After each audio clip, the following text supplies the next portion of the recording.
Hi, Data Ben here. Now we're going to look at how to use objects in VBA in this example of a pet shelter.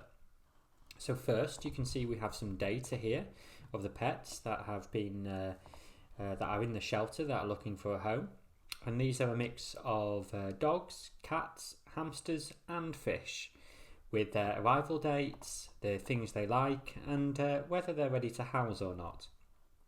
And the VBA code that we're going to look at now is this report here, where we can actually generate a report based upon this data on the left hand side.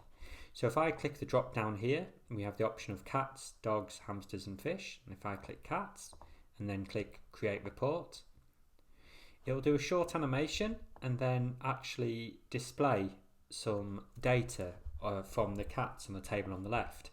So you can see here the number of cats the shelter has, the total weight of all the cats added together, the average age of the cat in cat years, of course, the average length of stay. So in this case it's 35 days for these 3 cats, and the following breeds as well, so Persian, British Shorthair and a Ragdoll cat, and all 3 are ready to house as well. And it also says the longest cat stay is 48 days. So we can see that we've generated a report card instantly based on the data on the left hand side. Let's drill into the VBA to see how we've done this. First we click on the Developer tab and then click on Visual Basic, and this will jump into the VBA code. And the code actually begins at the Create Report subroutine here. So first we're going to go through this line by line, but let's change the option. So we want to say let's create a report based upon the hamsters here. Okay, so we're going to do F8 or Command Shift I on Mac to go through line by line. So first of all we check whether we've chosen fish or not, because there's no such thing as the word fishes. It's one fish and many fish. So just a little check on that. Then the first row of data is row 4. So if we look at here, we can see that we've got row 4. So we're setting up the parameters here first of all. And we continue to the next line, F8 or Command Shift I. And then we get the last row using this formula, which gets the count of cells in column A and gets the last cell. So in this case, it's saying count up from the bottom and until you hit some data, which it will hit in cell A14. And you can see as we go, we have the locals window open, so we can actually track the variables as we go. So we can see here it's captured first row 4 and last row 14. Next we're going to use a loop to actually collect all of the animals into their respective classes. Let's again look at the way we've created the classes in this VBA code. Okay, so before we continue to the next line, let's do a little summary of the classes. We have an animal interface, which requires that we just have some basic properties of the animals. So think of this as a really basic blueprint of an animal. So every animal has to have a name, an age, a weight, and it can also talk, which was something demonstrated in a previous video, but where it prints out a bark or a meow, but we're not going to use it in this video. So each animal has these 4 properties that are required of it. And then if we actually look into the individual animal classes that derive from this interface, so if you think about this animal interface as being on the top of the hierarchy, and then the cat, dog, fish and hamster, those blueprints, 4 blueprints, being underneath the animal interface and deriving from it and building from it. So if we go into cat, we can see we have many more properties. First, it does something when the class initializes and sets up many more properties. It has things such as number of legs, it has a breed. Here we have implemented the name that's required, age, weight, also a selection of likes that the cat has, its meow that it's that we've set up here as well, so it can talk in a way. And we also have some calculations as well, such as the number of days housed. So each animal will have a slightly different implementation, but they derive from the animal interface. So let's go back to the main code. So we're going to continue to the next line, and we're going to loop up and actually get all of the data from the data table here. So in this case, this first line, this first row, and we're going to send it to a function called animal class factory, where we're going to essentially create from the blueprints from those classes, we're going to create an object. So let's start, and the first object is going to be a dog here. So it says set animal equals animal class factory, which is a function which is going to jump to now, which is just a little bit further below in the code. And you can see here that this is where we decide what type of animal it is. So we're actually saying, okay, what type of animal is this? And we've got this from the data in the table itself. So the type is dog in this case. So we've got a select case statement here, and when it hits dog, it's going to set the animal as a new dog. And when you create a new dog object, it always, or any object from a class, when you initialize it, it will always run this private subclass initialize. If you don't have this section in your code, it will run it anyway, even if there's nothing to actually initialize. So it will run silently. But if you actually declare this yourself, so this is a keyword, this class initialize is a keyword. You can't name this anything, it has to be this. And we're setting that the dog, when it's initialized, has 4 legs, it has a bark, and we also set the icon as well, which is actually something we're not going to use as we found an alternative way. So I'm just going to comment this out. Okay, so we have created that dog, and then we're going to initialize more variables. So we're actually taking the range that we've set here. So we actually, early on, we passed the range through, which was this, what I've highlighted here, this first row. And now we're going to initialize those extra properties. So if we go into init here, we can see that there's many more properties that we're initializing in the dog here. So the name, the age, the breed. So if I actually click down on the me, you'll see that these populate as we go down. So there we go, the weight, the arrival date, the likes we've split into an array. So we have the likes here. So this dog likes barking, cuddles and treats. And we've also converted the ready to house option from a yes or no, or y or n, to a boolean of true or false. So we've said if it's ready to house is yes, then we're actually going to change this to a true. So it's just more efficient to store it as a true or false. And that's what we've done. So we've initialized that dog object, and now we're going to return to the previous code. So the function ends. So now we've actually got this animal, this dog, Bobby here, is created. It's got all of its properties set up. Its arrival date, its bark, its breed, and so on. And we're actually going to add this to a collection, so a list, essentially. So this will be the first animal that we add into this list. And we've added that. And then we'll continue this loop for each animal on the list. So now it's going to go to the second line and then the third line, and it will decide dynamically. The animal class factory will decide for every animal which blueprint to use. So I'll just show once again on this one. So we can see here that we've passed in a cat this time. So we're going to use, it should hit on the case cat, which it will do. So new cat here. Again, I'll just comment this out as I'm not using this icon anymore. And it will initialize the legs, and this time initialize the meow for the cat as well. And then continue, and then init, which is, so just to clarify the difference, the class initialize is a keyword that's used by VBA and by the class and is always initialized. The init is the optional initialization where I have decided that I want more values actually sent through to the blueprint and provided to this class object. The reason being that unfortunately for class initialize we're not able to put arguments in between the brackets here, so we do have to essentially do it again with our own initialization routine. This is just a feature of how VBA works and something you'd get used to.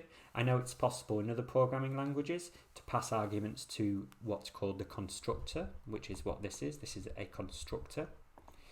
But unfortunately in VBA you cannot pass arguments to a constructor, but you can pass them separately after the object has been initialized. So again, this will initialize all of the properties and return the cat and add it to the collection. So now we have a collection of animals, 2 items so far, 1 dog and 1 cat. And what I'm going to do now is just let the rest of this code continue until we get to the report section here. So I'm going to press play, or F5 on PC, or just the play button here, which will continue.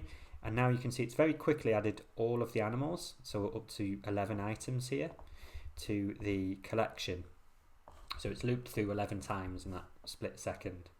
And now it's going to call a function called print report, which we'll cover next. Okay, so print report, we're going to pass through the animals collection, the collection of 11 animals that we have, and the choice that we have here, which is the hamster choice that we made at the very beginning on the drop down. So we want to see about hamsters here. So we're going to F8 or Command-Shift-I on Mac, and it will take us to this print report function. So I've separated this into a separate subroutine to actually begin printing out the text that you see here in column L. So there's a lot of declarations here, and we're going to actually now interrogate this animals collection. So we're going to say for each animal in animals, and we've declared the animal as a variant.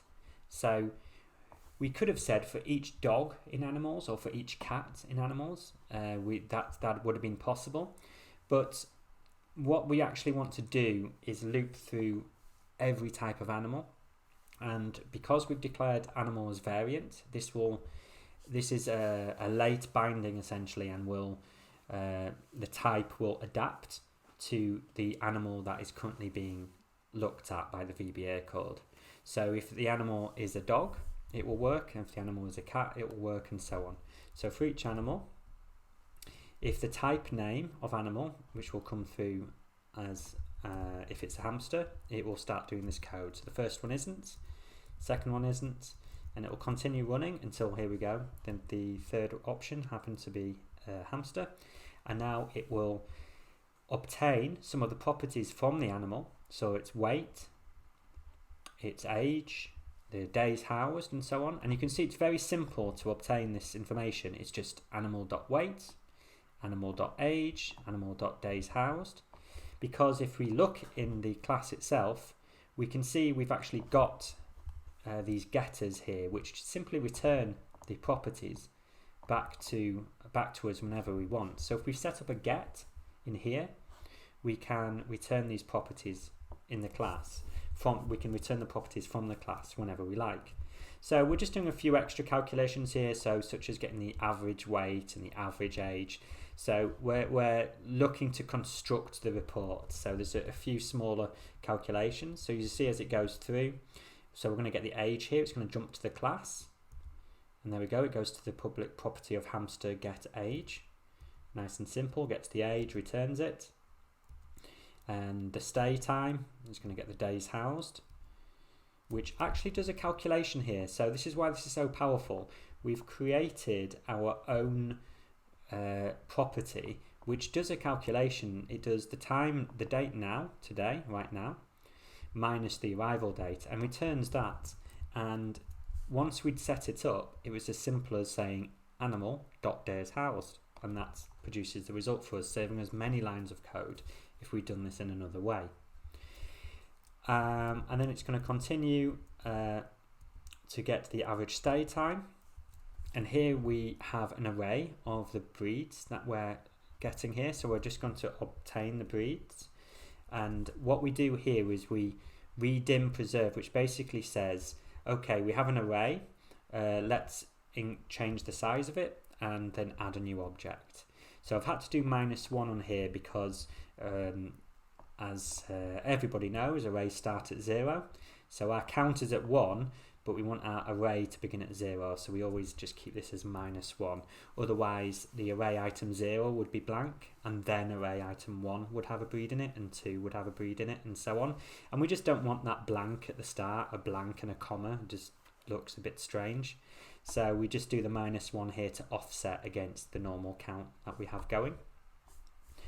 And we're just getting the breed, and it will, for each time it loops through, it will actually just add the breed to the array here. Okay, so finally it will just do ready to house, and just if the answer is true, it will add a count to it, to the number of animals that are ready to house. So that's going to keep looping through until it's got through all of the hamsters here. So we don't need to see that loop through the rest of the hamsters, so we'll jump through to the next section. So we're going to press play to continue to this next section here, and this is where we actually, this whole section here is where we start actually typing all of the text. So I'm going to go back to Excel and actually blank out everything. So apart from this bottom section where I've put what are hamsters like coming soon, because that will be covered in another video. So you can see this is blank, and we're just doing this choice again of, we don't want to say fishes here, so we'll just do a little check to see whether we add an S at the end or not. We want to say fish instead of fishes, but we do want to say hamsters if there's more than one hamster. Okay, so the first, we're actually saying in range L4 is where we start our text, or where we're going to begin writing text. And we've actually said here about our hamsters, which I've slightly misspelled. So if you get something wrong, oftentimes you can edit your code, which I can demonstrate here, and then drag the arrow back up to the previous statement, and then simply run it again, line by line. So you see I had a misspelling there, it said about hamsters, now it says about. So we fixed that, so you can fix it as you're going along often, which is very useful. So you just drag the yellow arrow and you can move it back up to a previous statement, and it might be possible to fix that and then continue. So first it's saying we have a count of the choice that we have. So we have 3 hamsters, so 3 being the count and hamsters being the choice. And then where all of the data that we've collected here in this section, that we've just, the count, the weight, the average weight, the age, etc., etc. Essentially what we do is we concatenate using the ampersand here. We simply write the text and then concatenate the answers here. So this line that we're on at the moment is very straightforward. Their total weight is, and we'd already calculated the weight, kilograms. And what we're doing here is we're saying range L4, which is the report start, we're just going to offset by 1 row, and we want, so this is where we started. We're saying 1 row down we want this answer to be, and let's see if that works, and it has. And then the next row down we'll do the next calculation, and the next one, and you'll see it starts to populate as we go along. So it's simply saying the next line do this, next line say this, next line say this, until it's completed the report. So we have all of our data about the hamsters here. The final thing that I want to do is change the icon for the animal that we're looking at. In this case, we want to change the icon to be a hamster. Let's see how to do this programmatically in VBA. So I've scrolled down a little bit here and to where we're actually starting the update on the icon. I'm going to cover how we change the icon, but I'm not going to cover the animation, as we'll cover animating pictures and images in a separate video. So first we're actually going to say ActiveSheet.Shapes delete, and we've used the index 3. Now you might say, hey, there's only 2 pictures on here, what are you talking about? There's actually 3, as the button counts as a shape as well. So this button for the pet shelter, or this icon, is the first image. The button for the report is the second image, and then this cat is the third image. So if I run this line and say delete, it has actually deleted, it's gone. Do event simply means calculate everything and catch up with everything. Gives Excel a little bit of time to breathe if there's some other calculations needed. Often when you're working in images or with a lot of data, in our case, we're working with quite a bit of data with these classes and objects. We just want to make sure that things update quite speedily. The next thing I'm going to do is, we're saying in the sheet called icons, the shape, which is the choice we made earlier, hamster pick.copy. Now if I go into icons here, you'll see that I've called each of the icons things like cat pick, dog pick and hamster pick here. So we just want to copy that one. So copy hamster pick, and then with the active sheet we want to paste it into range P3. Let's see if that's worked, and it has. It's pasted it straight into where we've asked it to be pasted. So, and then it selects range A1, and now it'll do the animation before ending on the final line here. And I'm just going to run this. As I said, we will cover this in a different video. So it actually completes the animation for the hamster there to finish off. So let's just check with another option that this has worked. So we'll go to dog. Oh, we'll take out any breakpoints we have and that we had when analysing this. Take out all of the breakpoints, and then just try this again. So let's try cats. Yeah. And then fish. Yes, so we've got all of the results that we want. So what have we achieved? Essentially, we've taken all of the data of the pet shelter. So all of the animals here, for example, Bobby the dog, we've converted into a dog object based on a dog class. And then Shakira the cat, that row we've converted into a cat object based on the cat class, the cat blueprint, and so on all the way down. This means we've very efficiently stored all of these animals as objects in VBA, and it means that we can do anything that we want with them, including producing things like this dynamic report, where we've done things like added up the number of animals, their weight, the average age, the average length of stay, and so on. So we've been able to actually get these animals into memory in a very efficient way. So again, just to remind you of the diagram, so the animal interface underpins the cat, dog, fish and hamster object, and the cat, dog, fish and hamster class. And then what we did was we created the objects based on those classes. So if you remember, those classes are like blueprints. So if you imagine, and we sent them to, when we created objects, we sent them to the animal class factory. So if you imagine that in this factory we had those 4 blueprints, and what we did, here we go, in the animal class factory, is they went in as a request, and they came out as the actual objects of a cat, a dog and hamster, if you imagine going out of the factory. So we had the plans and then the actual animals on the other side there, and then we could do anything that we wanted with them, and producing reports in all these different ways. And then we did things with a little bit of animation with the icon, which we will cover in another video. So the power of this shouldn't be underestimated, because once you have your data in an object-oriented way in the memory of essentially in the memory of VBA, you can do a lot of things with it. So if you have some last-minute requests from your boss to get some more details from the data that you have, you might already have set this up in a very sensible way.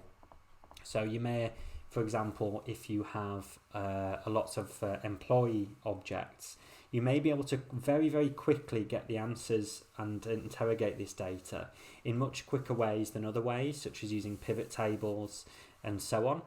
And the other main power, the one that I've actually used many times in my professional life, is to actually output the data in different ways. So you can see here we've created a report card, but for example, I could do anything with this. I could create an object for each animal and just have them all listed in a separate worksheet. Or I could say, okay, I want to see who the oldest cat is, and then create a whole card about that cat, maybe with an attached link to the photo and so on. So there's no limit to objects once you've got them into memory. You can keep expanding and expanding upon them, and because you've built them as objects, they're very expandable. So as a final confirmation of that, you can, for example, we had the meow in the cat, and that was something that we just added at a whim. So we just initialized it, and then we just set it to getter and setter, and we had we set it as the cat says here. We could add this variable, we could add this property at a whim. So you can add properties to classes as and when you need. What other things do you think you could use objects in classes for?